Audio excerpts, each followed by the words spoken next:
Izina Cynthia ni izina ry'abakobwa rikomoka mu Bugiriki rikaba risobanuye ukwezi.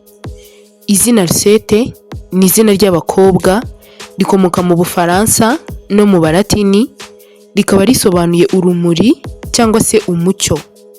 Izina Lucas ni izina ry'abahungu rikomoka mu Bugiriki no mu Budage rikaba risobanuye urumuri cyangwa se uzana urumuri.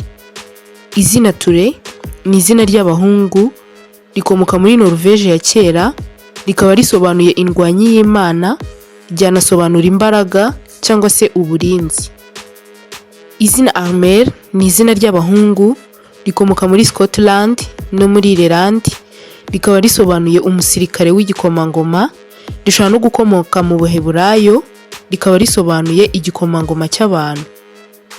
Izina Ola ni izina ry'abakobwa rikomoka Ireland rikaba risobanuye igikomangomakazi cya zahabu, ryanasobanura ubwiza cyangwa se imbaraga. Izina Annie ni izina ry'abakobwa n'abahungu rikomoka muri Koreya no mu Bushinwa rikaba risobanuye amahoro cyangwa se kurindwa. Izina Amiela ni izina ry'abakobwa rikomoka mu Baheburayo rikaba risobanuye ngo abantu b'Imana. Izina Devika ni izina ry'abakobwa rikomoka mu Buhinde rikaba risobanuye Imana ntoya, ryanasobanura uw'Imana cyangwa se umeze nk'Imana.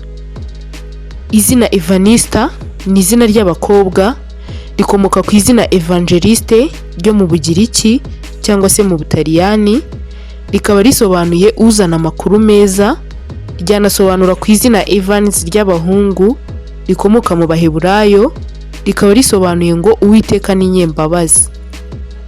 Izina Ayani cyangwa se Ayan ni izina ry'abahungu rikomoka mu Barabu, ryakomoka no mu Buhinde rikaba risobanuye impano y'Imana, ryanasobanura inzira.